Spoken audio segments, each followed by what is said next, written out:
de pasar, consultarles si alguna duda tienen en algún punto, si ustedes quieren que veamos algo de nuevo. Yo quiero que les quede claro todo esto. Es muy Algunas importante consultas.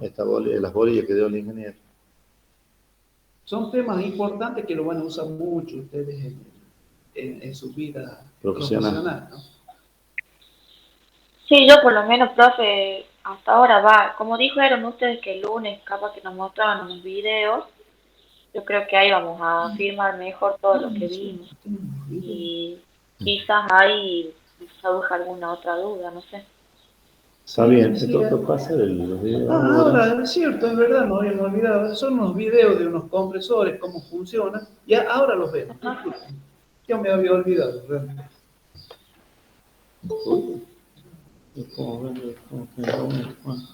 ¿Ah? Mucho menos. Vale.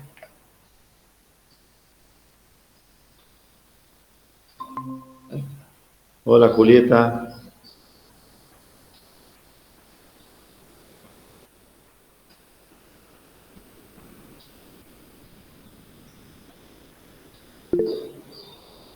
Buenas tardes. Buenas tardes, buenas tardes. Julieta, vamos a empezar a proyectar algunos videos de compresores que le estábamos debiendo y ya a mí nos hizo recordar. Así que vamos a empezar ahora.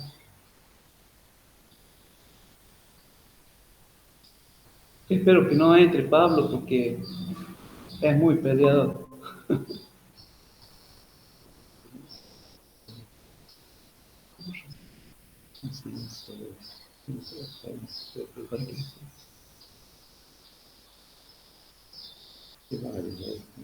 Este compresor de pistón. Vamos a empezar por este compresor de pistón.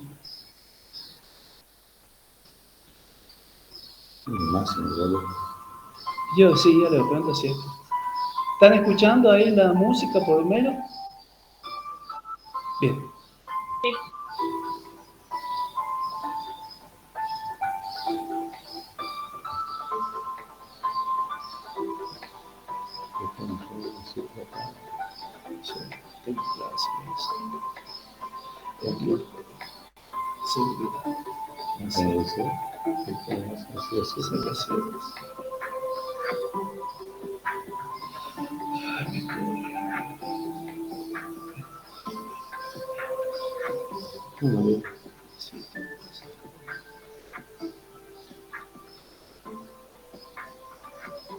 Bueno, este es el típico compresor que ven en los talleres mecánicos, en las plomerías.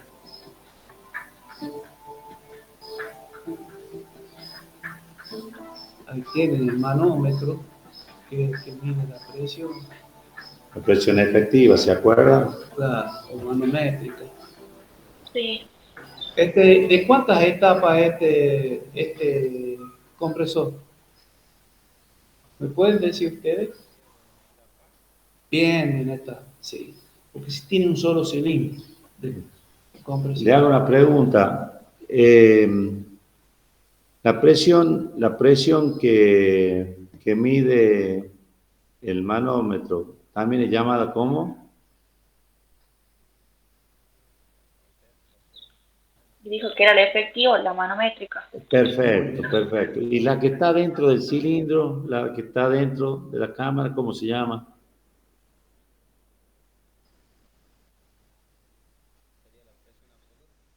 Muy bien. Muy bien. Ahora yo pregunto,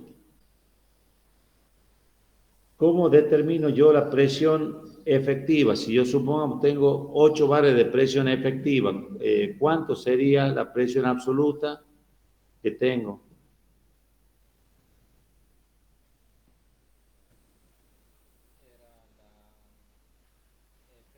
Se le sumaba 1, Bien. daba 9. Bien. Bueno, Perfecto. continuamos. Muy bien. Continúen.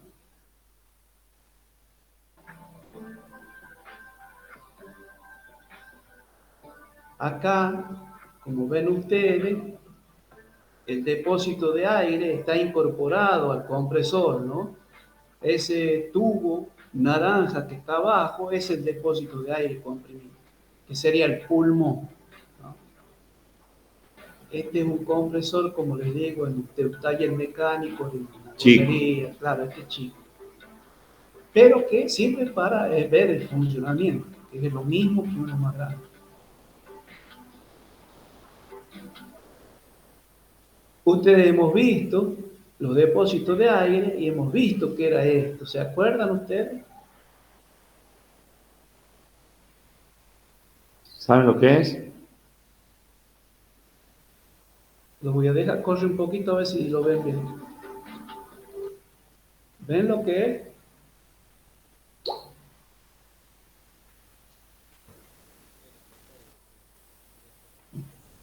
¿Qué es lo que el aire, ¿por qué está compuesto? A ver, el aire. ¿Qué tenemos adentro de ese depósito? Bien. ¿Y qué más tiene ese aire ahí adentro del depósito? ¿Qué más puede arrastrar? Además de agua, que está en la composición de la molécula de agua, que está, perdón, en la composición del aire junto con el nitrógeno y el oxígeno, y otros gases está el agua. Bien. Ahora, este aire comprimido, cuando fue comprimido el aire y pase al depósito, además de agua, ¿qué más arrastra?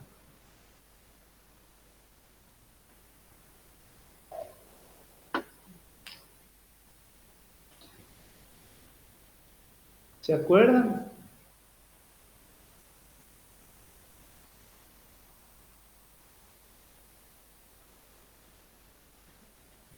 Impurezas, profe, no sé. Sí, pero ¿qué son esas impurezas?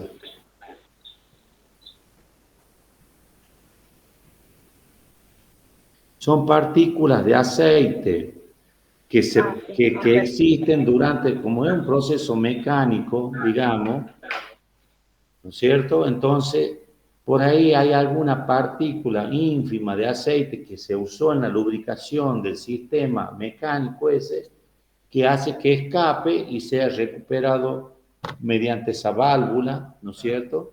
Para purgado, es una válvula de purgado de agua y aceite que pueda haber quedado ahí durante el proceso, ¿no es cierto? ¿Por qué? Porque acuérdense ustedes que el aire que sale comprimido, en este caso de una etapa que sale del cilindro de compresión, sale, ingresa en este mayor volumen y ¿qué pasa? ¿Qué pasa con el aire? ¿Se calienta o se enfría cuando pasa al pulmón ese anaranjado? El aire. ¿Cómo? Se enfría. Es la misma sensación que ustedes tienen en un frasquito de aerosol, de desodorante. Entonces, cuando sale a un ambiente grande, se lo colocan en cerca del cuerpo y sienten sensación de frescura, ¿no es cierto? ¿Por qué? Porque se enfría, al estar comprimido se enfría, pero para comprimirlo se ha calentado, ¿me entienden? Naturalmente. Porque se requirió trabajo para comprimirlo, ¿me entienden? Sí, sí. Y acuérdense que cuando el aire comprimido se enfría, ¿cuál es el proceso que ocurre? Se condensan esas partículas de agua que tiene y precipitan. Por eso se las extrae desde la parte inferior. ¿Me entiende? Porque han precipitado junto con el aceite, que bueno, que ya es más pesado que el aire y se deposita naturalmente. En cambio, el agua se condensa y cae al fondo del recipiente. Claro, va a tener más o menor cantidad de agua, dijo tu ingeniero, sí, va a tener mayor o menor cantidad de agua de acuerdo a la humedad ambiental, ¿me entiendes? Por eso ustedes cuando escuchan en el servicio meteorológico dice humedad ambiente tanto por ciento, ¿no es cierto? ¿Escucharon ustedes o no? Sí, sí. ¿Se acuerdan las unidades que generalmente se usan? No.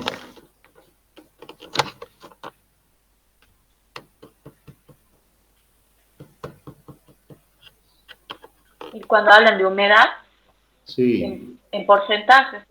El porciento de humedad te dice, el servicio meteorológico te dice ahí determinado porcentaje de humedad ambiente. ¿Vamos? Claro, sí, En climas muy secos como nosotros, la cantidad de agua que probablemente haya en el recipiente al cabo de un determinado tiempo sea menor que si estás a lo mejor cerca del Amazonas, una zona muy húmeda, en la zona claro, chaqueña. sí. ¿Me Acá entiendes? directamente es cero. ¿Eh? Acá directamente es cero. Sí, pero existe humedad, porque si no Sí, existiese humedad ambiente, nosotros andaríamos con la nariz totalmente seca y la boca seca permanentemente sí, tratando de humedecernos, ¿o no es así?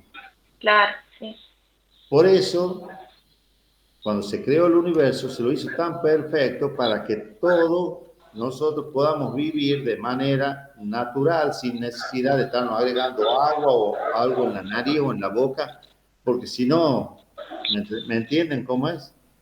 sí. Bien. Bien, sigamos.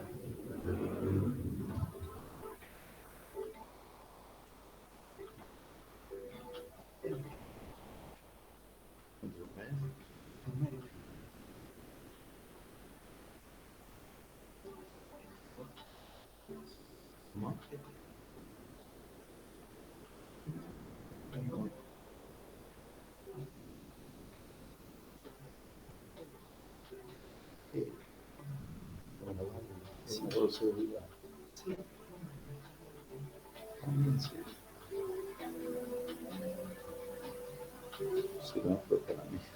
Sí, siempre tienen valor de seguridad.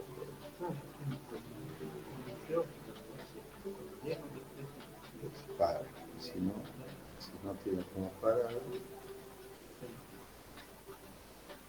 vamos a lo fuera. Individual que no tiene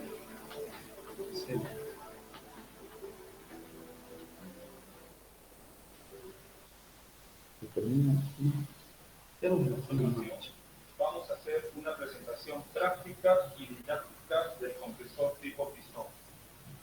Actualmente, los compresores tipo pistón son muy usados en aplicaciones semi-industriales e industriales. Los compresores tipo pistón pueden tener de uno a más pistones. Con un solo pistón pueden llegar a generar presiones de hasta 10 kilopascales por centímetro cuadrado. Con dos pistones pueden generar hasta 15 kilopascales por centímetro cuadrado.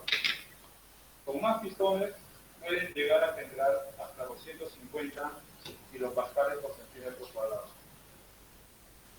La disposición de los pistones se encuentra sobre un mismo cigüeñal. De otro modo, sería muy difícil conseguir el sincronismo entre pistones.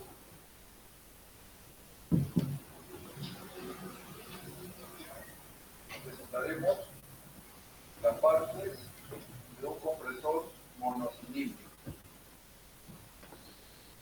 Número 1, motor eléctrico. 2, transmisión. 3, compresor. Dentro del compresor tenemos el block, el cabezal del compresor, el filtro de aire, la línea de descarga, tanque de almacenamiento, presostato, manómetro, válvula de descarga de aire de trabajo, válvula de dreno.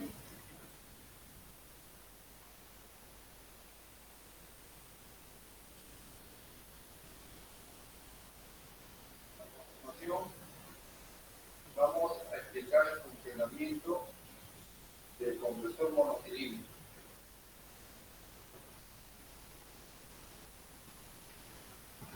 Aquí tenemos el motor eléctrico que es transformado la energía eléctrica a energía mecánica por medio de esta paja de transmisión.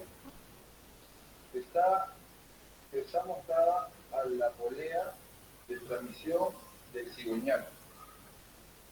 El cigüeñal tiene la función de transmitir la fuerza al pistón. El pistón, al momento de bajar en la primera etapa, abre una válvula de admisión de aire que está conectada justo al filtro de aire. Al momento del que el cigüeñal baje, la válvula de admisión se abre y absorbe el aire, purificándose por este filtro de aire. Al momento de bajar el pistón, ya llenó la cámara con aire exterior y posteriormente, al subir, automáticamente se cierra la válvula de admisión y se abre la válvula de descarga, transmitiendo el aire ya absorbido por la línea de descarga a su almacenamiento en el tanque de recepción. Y así sucesivamente va a trabajar el pistón hasta llegar a tener una presión. En este caso, este compresor es de 100 libras, que va a marcar aquí el resultado del desenergiza el motor por medio del manómetro que está conectado a 100 libras. Una vez llenado el tanque, está listo para darle uso al aire comprimido a través de esta válvula. Asimismo, cada cierto tiempo de trabajo, debido a que el equipo absorbe aire del medio ambiente, se acumula agua en la parte inferior del tanque. En consecuencia, se realiza el drenaje periódicamente a través de esta válvula de drenaje. A continuación, vamos a medir los parámetros de funcionamiento del compresor de carga en el arranque y a plena carga. Para ello usaremos un pirómetro para monitorear el cambio de temperatura en las diferentes partes del compresor. Asimismo, usaremos un manómetro para medir la presión de trabajo y para medir los parámetros eléctricos usaremos un multímetro para medir el voltaje y una pinza perimétrica para medir la corriente. El motor que dará energía mecánica al compresor tiene los siguientes datos técnicos: potencia de 1 HP, tensión 220 voltios, pedal de 4.76 amperios, a frecuencia de 60 Hz y el monofacial. Ahora vamos a monitorear la temperatura del compresor. En este caso, el motor tiene 27 grados centígrados. El compresor, de igual manera, 27 grados centígrados. La tubería de descarga se encuentra también en 27 grados centígrados. Y el tanque se encuentra en 26 grados centígrados.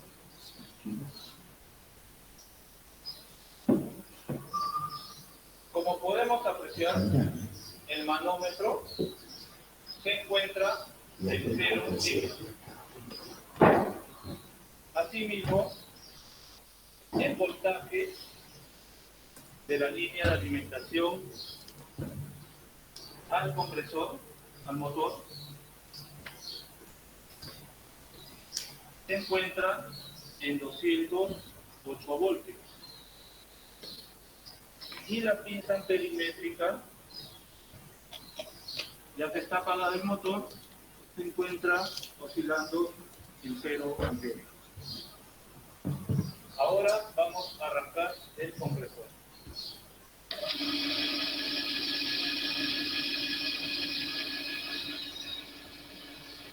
Bueno, ahí se dan cuenta del ruido que nosotros queríamos imitar. ¿Cuál es el ruido? ¿no? Y cada uno de esos pulsos que sienten es un chorro de aire que sale. Es una bocanada de aire que pasa al dedo.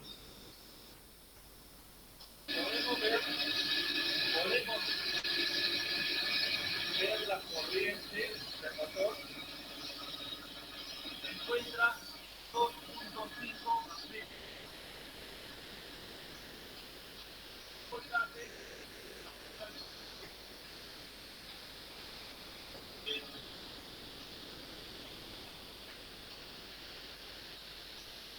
veamos el manómetro.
Acaba de actuar el presostato debido a que el manómetro, como podemos observar, llegó a las 100 libras. Al llegar a las 100 libras, el presostato dio la señal para que el motor se apague. Y como podemos apreciar, ya la corriente está en cero, la fricción se estabilizó, pero veamos qué sucedió con la temperatura. El compresor, como podemos ver, se encuentra en 57 grados centígrados. El tubo de descarga se encuentra en 51 grados centígrados aproximadamente. El tanque ha subido a 32 grados centígrados y el motor también sufrió una variación a 32 grados centígrados aproximadamente. Ya el tanque lleno, nosotros ya podemos hacer uso del tanque y digamos del aire comprimido. Para ello vamos a hacer una muestra del trabajo que realiza el compresor. Vamos a aperturar la válvula de trabajo de aire. Vamos a observar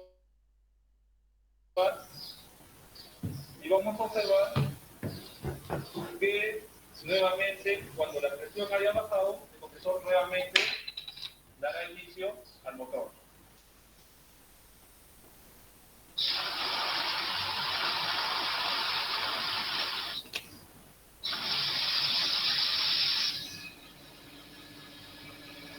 Como podemos observar, el manómetro, cuando la presión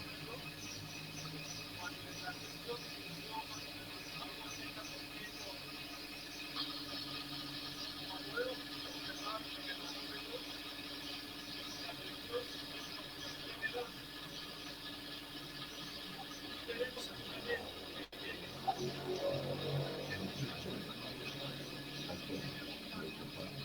No, a mí no me gusta. No, entonces, algo así, algo por ahí, algo más, no, ¿sabes qué? Trabajar un montón. No, sí, después claro, empezar con todo, el tipo de eso, sí, no, por ahí, todo, empezar por todo, entonces, todo para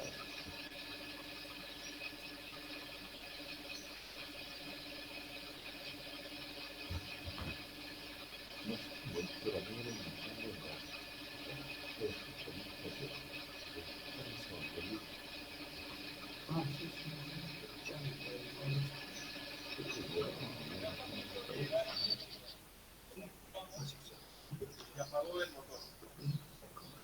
Como hemos observado, el ciclo es repetitivo en el compresor. De acuerdo a la demanda de aire comprimido que se requiera, nuevamente el resultado dará la orden para que se inicie nuevamente el proceso de generación de aire comprimido. la vieja, no la nueva. No se aprecia. Bueno, ese bono que hemos visto es un compresor alternativo, acuérdense.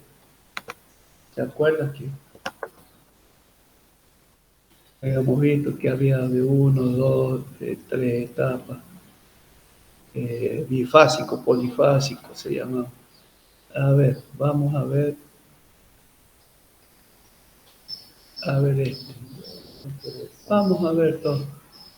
Bueno, ¿estos se acuerdan cómo se llamaba este compresor?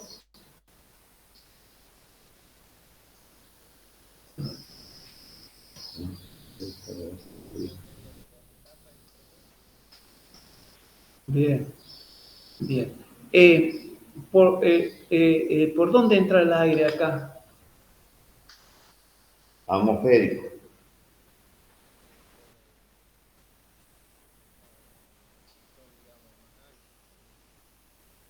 El que está, ¿Cómo se llama ese pistón? ¿Este Juan Pablo o este? Este. ¿Cómo se llamaba? Cilindro de cómo.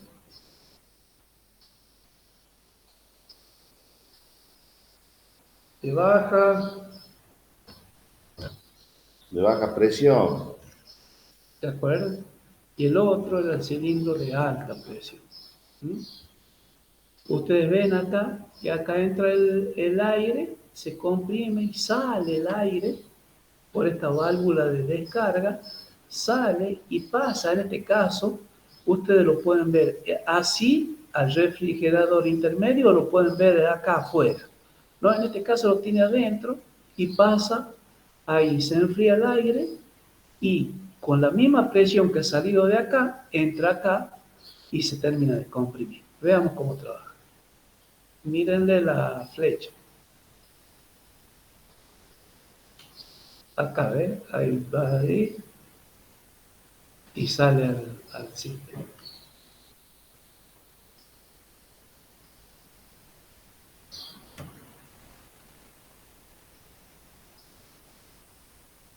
Tiene un cigüeñal, tiene una biela, fíjense ustedes.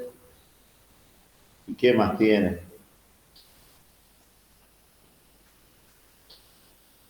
Un vástago, ¿cómo se llama? ¿Se acuerdan? Acá.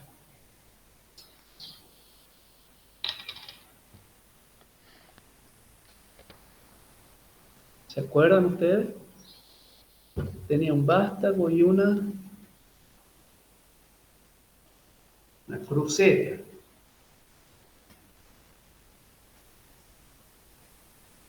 ¿Se acuerdan?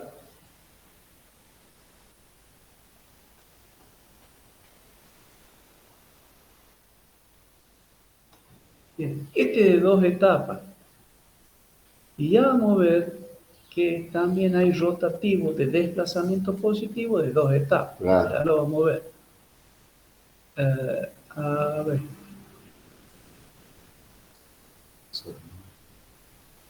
Ahí está. Miren esto.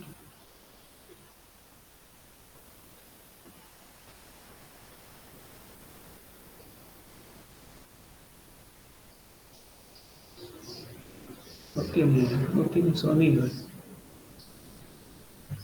Ahí podemos ver en verde está el cigüeñal.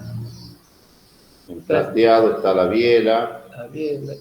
Y esto está cortado el pistón para que lo podamos ver cómo el pistón se sujeta en la biela por medio de un perno. Este de amarillo es un perno que sujeta al pistón con la biela para que no se salga, ¿lo ven? Y esto es el cilindro. Y acá están las válvulas de admisión y de descarga.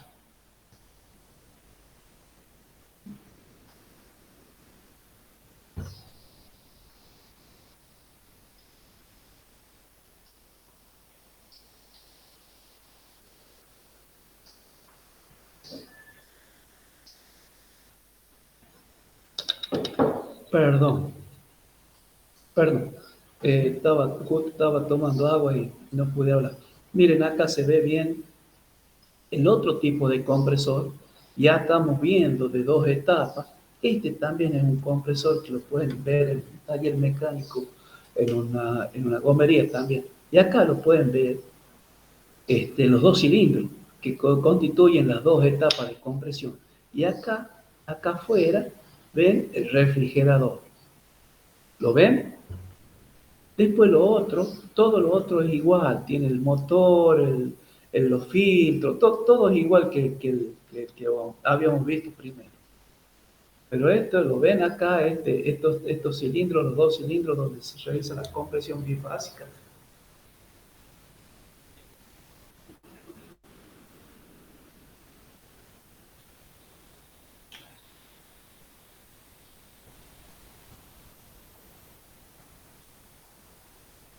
Bueno, este es el de tornillo, ese es el que estamos viendo, ¿ven? Acá entra el aire y va saliendo por allá, fíjense, mientras se va engranando los alvéolos con los lóbulos, y cuando la distancia entre ellos es casi nula, ahí se produce la compresión total.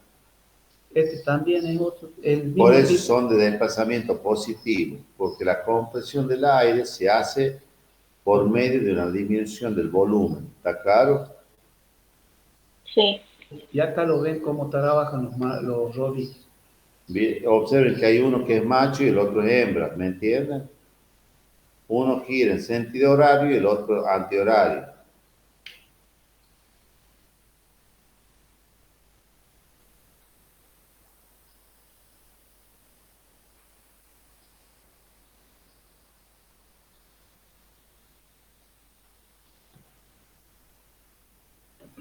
Este también lo hemos visto. ¿Se acuerda que nosotros habíamos dicho que eran 2 lóbulos simétricos e idénticos que giraban a distintas direcciones? Pero la compresión no se realizaba acá adentro, sino en un tacho que está posterior, debido a las sucesivas entregas de aire, se iba comprimiendo.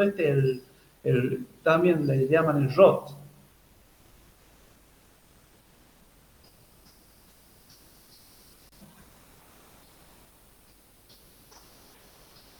Bueno, este es el de paleta, que se acuerdan que eran las paletas que estaban en el rotor, que giraban ahí.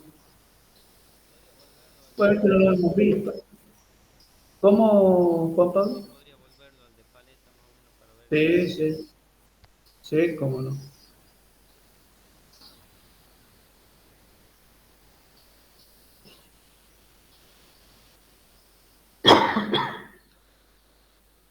Este es de paleta, entra el aire, estas paletas son radiales, flotantes, que están en este rotor, este rotor gris que está montado, acuérdense, estaba excéntricamente. ¿Qué quiere decir excéntricamente? Que no está en el centro, en el eje, sino en un costado. Y esto no tiene un movimiento circular uniforme con respecto a las paredes del estator, sino que se acerca y se aleja, ¿ven?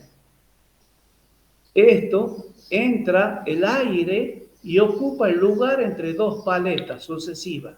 A medida que aumenta la velocidad, el volumen que está entre paleta y paleta disminuye.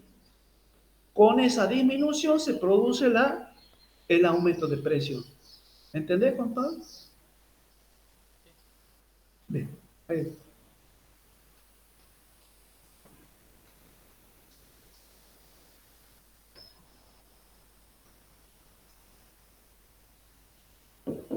Este no lo hemos visto porque no se usa prácticamente nada en minería. Es un tipo bomba, esto lo vamos a ver después. Tipo de bomba, tipo voluta, acuérdense el nombre.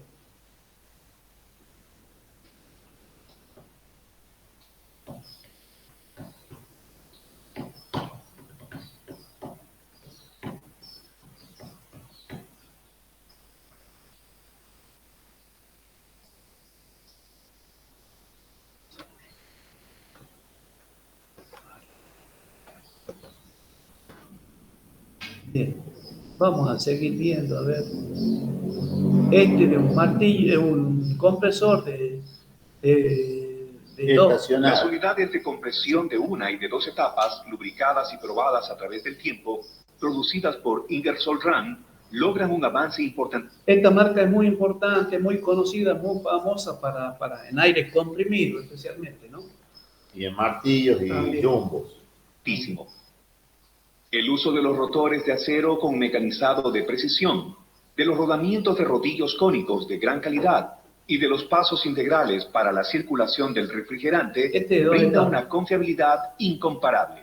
Las unidades de compresión de dos etapas son conocidas por su funcionamiento sin problemas y su bajo consumo de energía. Estas suministran mayor confiabilidad al reducir la relación de compresión requerida para cada etapa, dando como resultado menores cargas de empuje axial en los cojinetes y, por ende, una mayor vida útil de la unidad de compresión. También cuentan con una cortina de refrigerante exclusiva que reduce el consumo de energía al inyectar aceite atomizado en la corriente de aire, disminuyendo significativamente la energía requerida para la compresión. Las unidades de compresión de dos etapas generan hasta un 15% más de aire que una unidad de compresión de una sola etapa equivalente, usando la misma cantidad de potencia. Bueno, visto, ¿no? Cada vez se va aclarando más el panorama, ¿cierto? Sí, con los videos es mejor. Sí. Bueno, eso es uno de los videos que espero que les haya servido para que lo visto en la parte práctica se afirme con estos videos. Siempre es mejor, queda más cuando uno lo ve. Cuando uno lo ve, se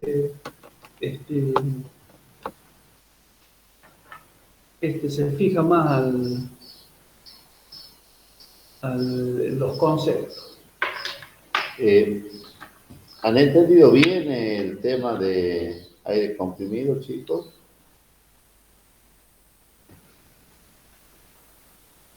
Bueno, lo que le voy a pedir al ingeniero Romero, que le haga una pregunta que siempre le hacen en el examen, para que, bueno, vayan sabiendo ustedes, vayan asegurándose su resultado final positivo.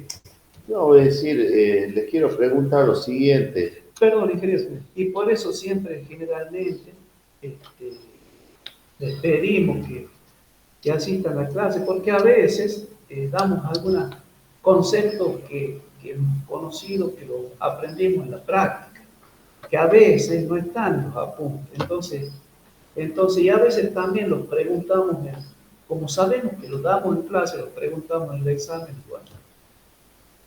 Por eso no queremos que les pase eso, por eso les damos todos los apuntes que tenemos, todos los videos, todas las experiencias que tenemos, se las contamos para que ustedes las capitalicen mejor. Perdón, sí. Sí, yo quiero aclararle un poquito más el tema, en el sentido de que ustedes han visto que a la salida de los compresores o dentro de los compresores, vimos en este caso los distintos tipos de compresores, tanto móviles como estacionarios, existía el pulmón abajo, por lo general, de los compresores. No se vieron ustedes. En el primer caso era de color naranja, en otros casos son de otro color. Y en esos estacionarios que vieron al último, que son de tornillo, no aparece el pulmón, no se dieron cuenta ustedes, no está el pulmón ahí. ¿Por qué? Porque el pulmón es, digamos, es parte, digamos, separada de lo que es la parte de compresión. ¿Me entienden? Claro, cuando se necesita mucho volumen de aire comprimido, Exactamente. generalmente el pulmón va separado porque es de mayor volumen, va separado de la máquina que comprime. Cuando son poca la presión, como en el caso primero que decía el ingeniero, van juntos, el compresor y el depósito. Pero cuando ya en las minas, por ejemplo, ya van separados. Van separados. Entonces, la función del pulmón, se las dijo el ingeniero, en primer lugar, creo que le mencionó, que es disminuir digamos, el efecto de las pulsaciones que generaban los compresores alternativos, ¿se acuerdan? Pero ese problema no lo tenemos con los compresores rotativos, como vimos al último, de tornillos, ¿me entienden? Por eso la eficiencia y eficacia de tornillos es superior a los alternativos. Por otro lado, también, ¿qué otra función cumple? Hemos dicho que los pulmones, lo ha dicho el ingeniero, todo esto que estoy repitiendo yo, lo dijo ya el ingeniero, es separar el agua y el aceite, ¿se acuerdan? Mediante una válvula, ¿no es cierto? ¿Por qué? Porque el agua es nociva si nosotros directamente el aire comprimido lo enviamos directamente a los frentes de trabajo. Muchas de las cañerías tienen poca durabilidad y perjudican la herramienta de perforación, que en este caso serían los martillos. ¿Me entienden? Otra de las, digamos, que permite el pulmón, digamos, es separar el agua del aceite, ¿no? El agua y el aceite que quedan mediante esa válvula, digamos, que tienen abajo para eliminarlo. Y una que también es muy importante, que los pulmones sirven y se calculan en función de la cantidad de herramientas o de máquinas de perforación que tienen en el frente de trabajo. Es decir, hemos hecho algunos ejercicios donde teníamos 4 o 6 máquinas trabajando continuamente y con pérdidas de presión. Y ustedes acuérdense que habíamos sacado el consumo individual de cada máquina por la cantidad de máquinas, y a eso le sumamos la pérdida de presión que teníamos para proporcionar la presión necesaria. ¿Se acuerdan de eso, cierto? Bueno, eso se refiere. Claro, que es muy importante tener en cuenta, ¿no es cierto?, que por lo general puede que estén, supongamos, 4 frentes de trabajo y las 4 máquinas que tienen perforando estén trabajando a la vez, no le falte aire o la presión necesaria para que funcionen de manera eficiente y efectiva ese tipo de máquinas. Ya sea, me refiero a máquinas, me refiero a las perforadoras, ¿no? Entonces, siempre tener, ¿no es cierto?, una reserva de aire en el caso, supongamos, de que tengan que hacer alguna reparación también ustedes en la línea de aire comprimido, cambiar alguna cañería o cambiar algún acoplamiento, no tengan inconveniente, digamos, de suministrar aire a otro frente de trabajo. ¿De acuerdo? Entonces, son muy importantes esas condiciones. Ahora, yo pregunto, que suelo a veces preguntar en los exámenes, ¿qué pasa cuando ustedes están en el frente de trabajo y, bueno, y la máquina empieza a no funcionar como corresponde, no perfora lo que debe perforar, es decir, no tiene la fuerza necesaria, porque las perforadoras, ya vamos a ver en la bolilla que viene, el barreno de perforación tiene un movimiento rotativo y otro percutivo, es decir, es una combinación de percusión y rotación. Por eso se dice que son rotopercutores. Entonces, ¿qué ocurre? La máquina no está funcionando bien, no está perforando la roca como debe perforar normalmente. ¿Y qué hacen en ese caso ustedes? En primer lugar, suelen hacer lo siguiente: revisar, ¿no es cierto?, la cañería. Si la máquina está en buenas condiciones, se revisa la cañería. Y ustedes vieron con el ingeniero cuántas son las pérdidas admisibles en las cañerías, de acuerdo al tipo de cañería. ¿Se acuerdan ustedes de eso o no? Sí, no habíamos trabajado con tablas, de acuerdo al diámetro de la cañería que tenía pérdida. Habían algunas que son con tabla y otros que también lo establecían, que era un abaco, ¿no es cierto?, para en función Sí, de acuerdo al tipo, de acuerdo al diámetro. Sí. tomabas una longitud equivalente. Pero había una ecuación de los patitos que les dijo el ingeniero, ¿se acuerdan? Ah, sí. Era 0,22 atmósfera cada 1000 metros, 0,22 en las principales, 0,22 atmósfera cada 500 metros en la secundaria, y así sucesivamente hasta llegar, ¿no es cierto?, al martillo perforador, digamos, ¿no es cierto? Supongamos que ustedes revisaron toda esa cañería y midieron cuánto era la caída de presión. Ustedes saben cómo medir la caída de presión en la cañería, saben cómo hacerlo. El ingeniero se lo explicó también. ¿Se acuerdan que habíamos visto un método cualitativo y otro cuantitativo? Era con la fórmula de Darcy. No, esa es pérdida de presión, sí, bueno, no, el otro es pérdida de caudal de aire, sería, ¿no? ¿Cómo sabemos que así sin fórmula, en la mina, cómo sabemos que hay una pérdida, cómo se controla si hay pérdida de presión? ¿Se acuerdan?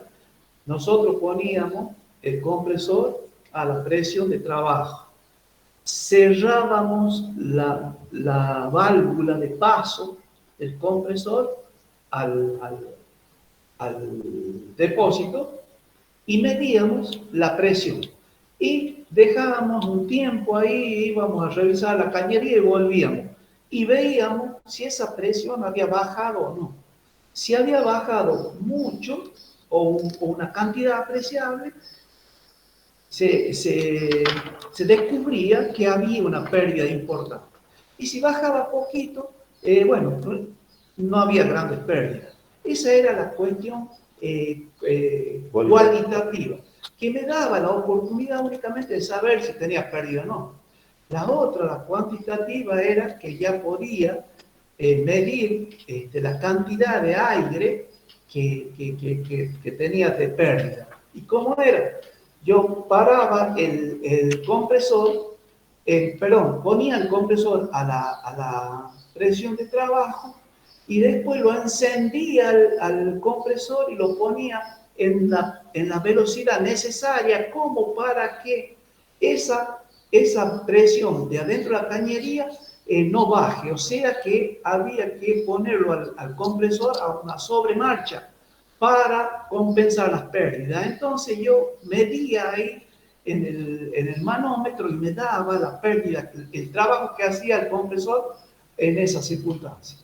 ¿Me entienden? Esa era la forma cuantitativa. ¿Se acuerdan o no? Sí, profe, disculpe, que me puede repetir de la forma cualitativa porque se me cortó y hasta que busque la señal ya alcance la segunda parte. Claro, cuando nosotros poníamos la presión, en la presión de trabajo, ¿no? Cerrábamos la llave de paso a las herramientas, o sea, la llave de paso de la cañería del aire comprimido a las perforadoras en este caso, ¿no? Y como había pérdida de presión, lo que se hacía es poner al compresor a una velocidad más alta para que entregue mayor caudal de aire para compensar la pérdida. Entonces, ese trabajo excesivo que se lo somete al compresor es la pérdida de aire que tenemos en la cañería. ¿Está bien? Sí, profe. Bien, tienen una ventaja en el caso de las pérdidas. Perdón, ingeniero. Sí. Lo que decía Yasmín, que hay unos gráficos, sí, tienes razón. ¿Te acuerdas, Yasmín, no? Que nosotros era para medir, para sacar el diámetro de la cañería. Entrábamos con el caudal, cortábamos la presión manométrica, bajábamos y nos daba el diámetro de la cañería. Y eso usábamos para 500, sí, perfecto, pero era para el diámetro. Claro, que es un que ingresan en función de los bares de presión, ¿no es cierto? Tenían a la derecha, ¿no es cierto?, cuánto era el consumo que ustedes tenían, una longitud de cañería en la parte superior, ¿se acuerdan del abajo? Digamos, en el eje de las ordenadas, que es lo que tenía el diámetro interior de la cañería, hacían que se unan esos puntos, y cuando bajaba abajo a la izquierda, digamos, en la abscisa, en la primera parte, me determinaba la caída de presión, ¿se acuerdan? Sí, de hecho, hicimos ejercicios con eso. Claro, ese es el otro abaco de 3 entradas que tenía. ¿Se acuerdan? Eso también lo explicó el ingeniero. Ya lo vamos a ver si ustedes quieren. No hay problema. Una de las ventajas que tiene el aire comprimido, que se delata fácilmente cuando existen pérdidas importantes de presión. Y cuando hay pérdida de presión hay un silbido. No sé, si supongamos en alguno de los acoplamientos existe un silbido, como estaría silbando de manera continua, así. Como que pierde aire. ¿Me entienden? Claro, algunos han tenido. Es un silbido persistente. Algunos han tenido la oportunidad de tener pérdida de gas en la casa, posiblemente, ¿no? Es lo mismo. Y se controla a veces también con agua, con detergente, con jabón, para ver si hay pérdidas y qué cantidad de aire pierde en las uniones, en los acoples. ¿De acuerdo? Cuando sienten gas, olor a gas en la cocina, o en calefactores, o en el calefón, lo primero que hace el gasista o quien esté ahí, empapa una esponja con detergente y agua, y hace agua jabonosa, hace espuma, y la pone en las uniones, como dice el ingeniero, en las llaves de paso, entonces, para controlar las pérdidas. Así se controla y eso hace una burbuja, ¿no? ¿Está entendido, chicos? ¿Está ahí? Sí, profe. Bien, no he llegado a la pregunta todavía, estoy haciendo una introducción. Bien, bueno, la cuestión de que ustedes tienen el martillo y ven que no funciona, no perfora el martillo la roca, y revisan, la presión está bien, controlan toda la cañería, está bien, la caída de presión es la normal, la que puede ser admisible, porque saben que siempre existe una caída de presión, fundamentalmente, ¿por qué? No solo por pérdida, sino también por qué, por rozamiento, ¿no es cierto?, del aire en la cañería. Porque acuérdense ustedes que hemos pasado, ¿se acuerdan? Igual que cuando veíamos en los fluidos régimen laminar y régimen turbulento, en este caso el aire también es un fluido, ¿me entienden? Y el aire, por eso, te dice que cuando ustedes tienen una cañería en la cual hace un ángulo de 90 grados, equivale a cuánto de longitud equivalente. ¿Se acuerdan que vieron también el cuadro con el ingeniero? ¿Se acuerdan de eso? Sí, está haciendo el repaso de todo.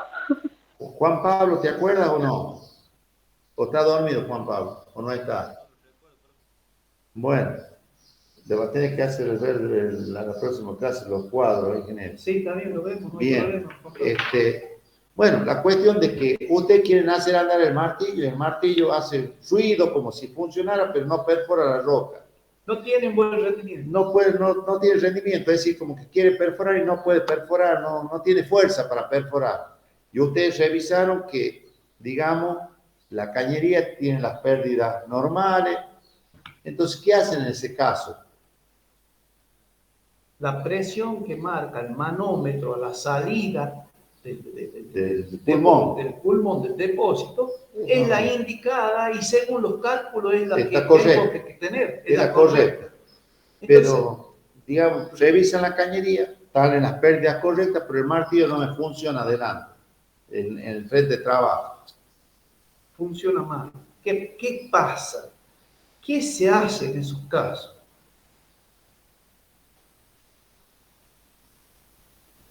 ¿Se imaginan o no? O sea, el compresor está andando bien, todo el pulmón está andando bien, lo que sí no anda el equipo. Pulmón, sí. Y debe tener algún problema en el equipo, ¿no? No. ¿Problema de qué es? El equipo. No, está bien el equipo. No, lo que pasa es que no es un equipo. Hay 4 equipos funcionando y ninguno funciona a pleno. ¿Me entendés, Yasmín? Sí. O sea que no tienen buen rendimiento.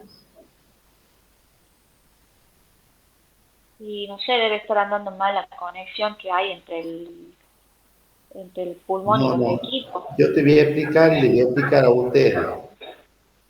¿Ha visto ustedes electrotecnia? ¿Han tenido electrotecnia, ¿no es cierto? Tecnología o servicios de técnico, compadre. Es lo mismo. Ahí ven electrotecnia, ¿no es cierto? Antes era electrotecnia. Bien. ¿Qué pasa cuando yo, por ejemplo, tengo un generador eléctrico y lo tengo que llevar un cable por 20 kilómetros? Y yo generé, supongamos, 220 volts, pero allá al fondo no me llega esa tensión de 220 volts. Y las pérdidas que tengo son las admisibles. Y las pérdidas son las admisibles, digamos. ¿Qué hacen ustedes intermedios para que llegue los 220 volts al final del cableado? ¿Qué se pone? ¿Qué se pone? ¿Cómo lo solucionan? ¿Han visto ustedes las rutas hacia las líneas de alta tensión? También se los ve. ¿Qué ponen? En algunas. Transformadores, perfecto. Ahí lo ha dicho. ¿Y saben por qué son los transformadores, vos, Juan Pablo? Para aumentar, para llevar la tensión a la correcta. Es decir, para evitar las caídas de presión. Cuando hay caídas de tensión, las toma el transformador y las transforma nuevamente en 220. Es como que le da un impulso, ¿me entienden? Bueno, lo mismo ocurre en el caso minero, especialmente cuando el recorrido, la distancia entre el depósito y las herramientas es larga, se ponen otro pulmón, 1 o 2 pulmones intermedios, que sería en este caso el mismo uso, el mismo trabajo haría que el transformador. ¿Qué hace? Llega el aire ahí, recupera su presión y sigue su camino. ¿Me entienden? Puede haber un pulmón fuera de la mina como otros pulmones en el interior de la mina, ¿me entienden? Sí, ahora sí, una ayuda para que pueda fluir. Claro, porque es como que digamos, el aire vuelve a llenar a tu pulmón y es como que arranca nuevamente con la misma tensión porque salió, el aire con la misma presión porque salió, ¿me entienden?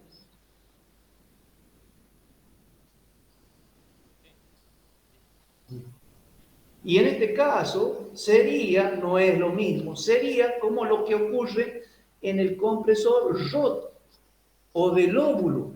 El aire va entrando al depósito y las sucesivas entradas de aire lo van aumentando la presión.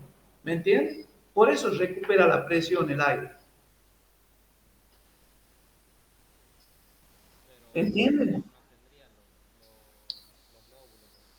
No, en este caso no sería un compresor, sino sería más o menos el principio, así, es un pulmón. Es un pulmón, no.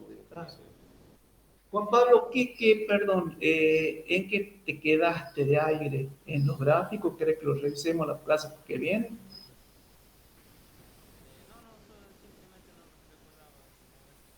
Pero es importante que lo tengas en cuenta los gráficos, porque también se pregunta eso. Pero si tienes alguna duda, Yasmín, Juan Pablo, no, escúchenme, pueden preguntar lo que quieran. Y vamos a repetir las veces que quieran, hasta que ustedes tienen que entenderlo. Así que la obligación nuestra es hacer lo que ustedes lo entiendan. Entonces, si no entendieron, lo repetimos. Claro. Entonces, lo importante es que muchas veces los pulmones están fuera de la mina y hay otros pulmones en el interior de las minas. ¿Me entienden? Para que puedan trabajar correctamente todas las herramientas. ¿Está claro, Yasmín? Sí, profe. Sí. Perfecto. Muy bien. Perfecto. Nos vemos el lunes, chicos. Buen fin de. Nos vemos el lunes.